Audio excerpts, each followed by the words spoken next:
Hey there. Since you read the title already, I don't think need to explain much about what I'm going to do in this video. But before we start, I'll have to change something right quick. Cheeseburgers. You're surely familiar with what this is. Wait, let me pop out to be more in character.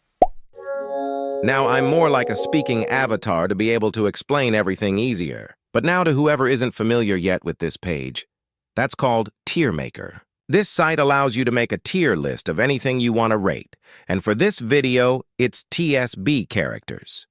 With S being the best tier and will have the best characters in my opinion, going to the worst characters in D tier. And please note that all of this is just my opinion, and you shouldn't take this info as regular TSB common knowledge. Enough yapping. Let's start with the first character on this list, Saitama.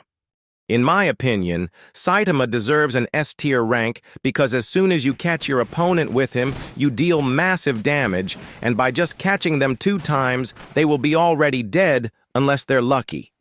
But no, Saitama might have insane combos, but he still struggles pretty much with every zoner character. So I would rank him as an A-tier character. He is pretty dangerous, but range is his fatal weakness. Moving on to the next character, which happens to be garou. Similar to Saitama. Garou has issues with zoner characters, but this usually isn't as bad since he has his praise peril counter which solves that issue most of the time. But garou has another issue. Garou combos are pretty ping-based and way harder to deal high damage with it since it requires a lot of hard techs unlike Saitama. So where should I put him? He is very good against teamers too, but really weak against spammers and runners, and you can't even play passive using it.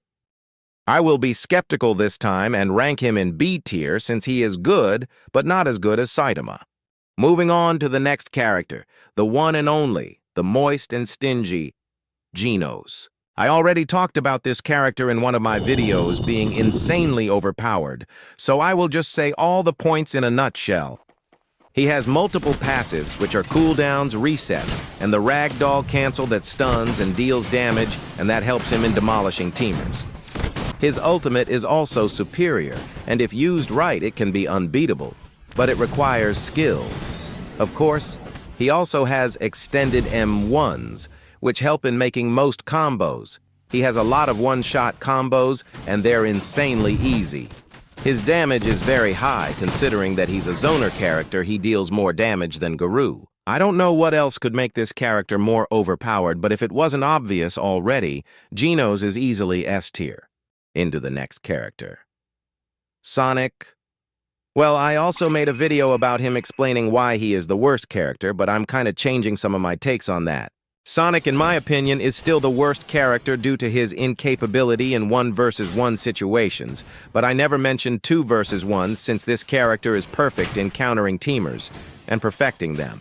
His moves have the most reach in between all characters and also very helpful in moving around and being unpredictable. Even seasoned teamers would struggle against that with the Shuriken variant and Scatter, which do AoE damage and can help waste their moves. And what about his ultimate? His ultimate is the best in the game, in my opinion. I don't even need to explain that, do I? But still, that doesn't redeem how bad he is at 1v1ing people. He doesn't have any combo starter other than Scatter, which is blockable and counterable, and he has trash M1 trading too. This character only works with newbies who can't play the game with the hard techs and crazy combos, but those same newbies will never get better like that until they switch. Not mentioning that Sonic gets countered hard by Garou and Atomic Samurai. So I feel like C tier is a sweet spot for Sonic. He is good in 2 versus 1s, but bad at everything else. Next character, Metal Bat, the cool dude.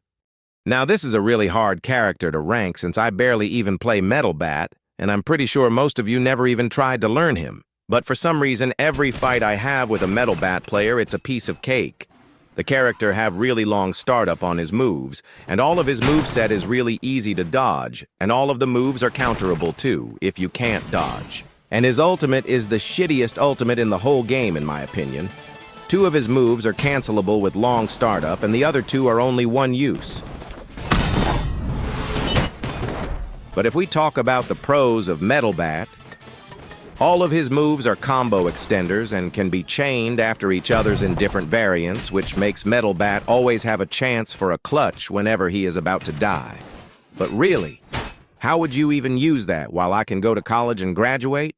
Then come back to see you still doing your third M1 because those M1s are slow as hell. I honestly think he deserves to be in B tier just right after Garou. He requires a lot of thinking to be able to master, but his skill ceiling is still very low, and that's probably why nobody plays Metal Bat anymore. Atomic Samurai. I genuinely think this character doesn't get enough attention. This is usually due to the stupid atomic mains we see in public server because he's pretty hard. Similar to Sonic, this character is very annoying to deal with because he's capable in short and long-ranged fights, adding to his counter that can combo extend. Whenever you fight an Atomic Samurai player, you have to be very careful because any incorrect movement you take can be used against you in the most devious way. Quick Slice can be really hard to deal with even if you think that the only thing you have to do is to hear their move, start then block.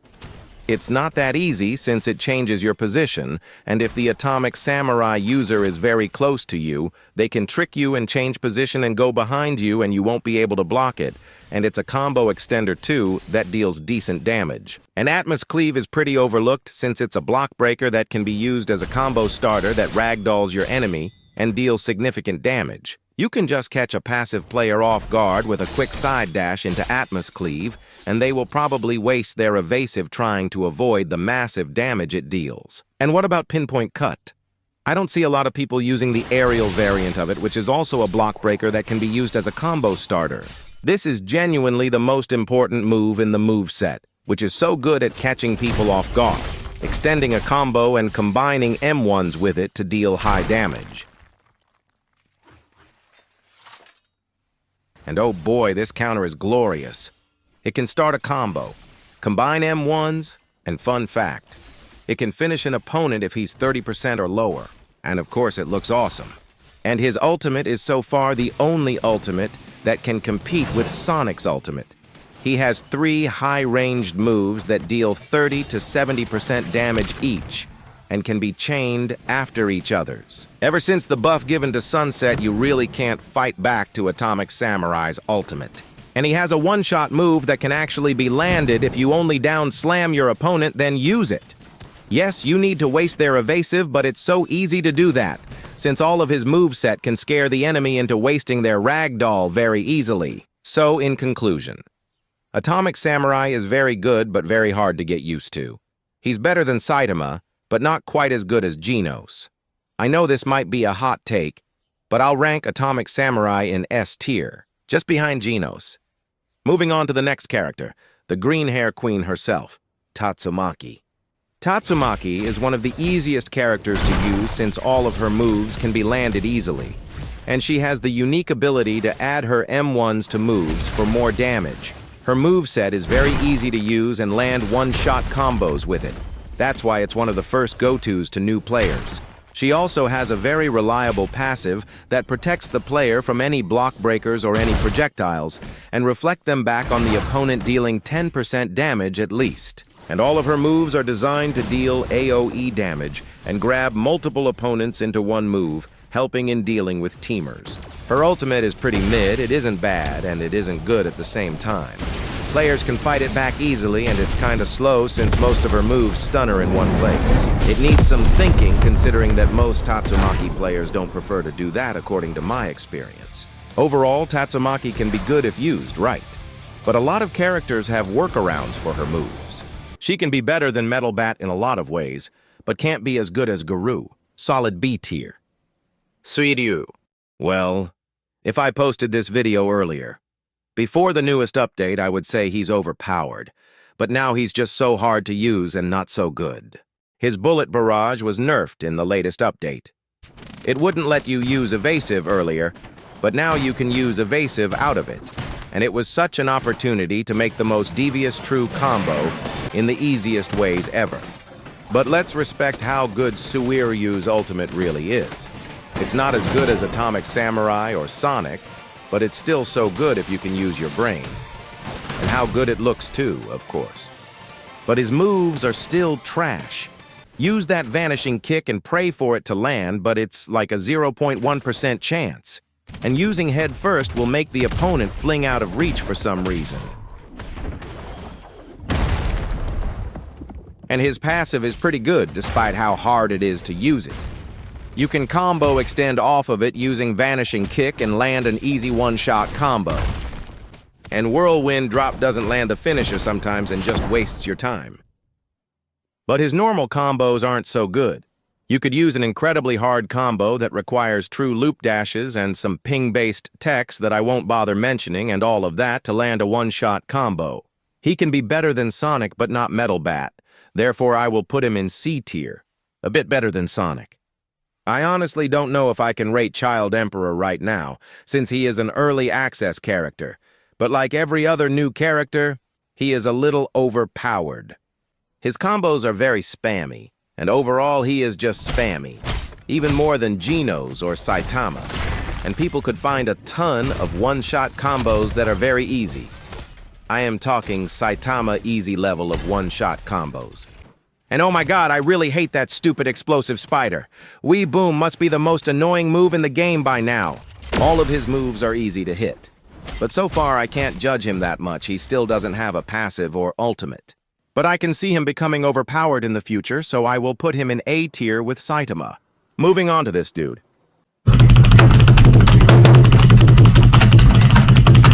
I don't think I need to explain why I just did this. It's just so obvious. Next character, our beloved KJ. People would normally think he's S tier, but no. His main moveset is so ass, in my opinion. The only thing good about him is the ultimate, which is overpowered, of course. He only has one extender move, and it sucks most of the time and only extends if you down slam the opponent, and the damage is really low too, and his counter might not hit all the time. He is the worst character in the game currently in terms of main moveset. But still, this is all redeemed by the breathtaking cutscenes introduced in this character. Just look at Flexworks.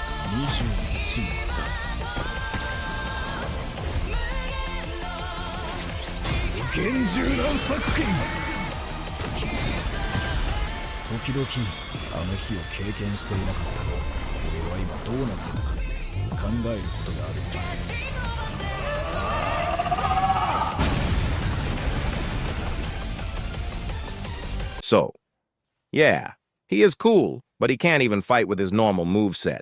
First D tier on this list. And here we go. We finished the tier list. If you think I got anything wrong and you disagree with it, consider telling me in the comments. I read most comments, if not all, and reply to them since I'm still a small YouTuber. So don't forget to like and subscribe if you liked the video. Thanks for watching, and goodbye.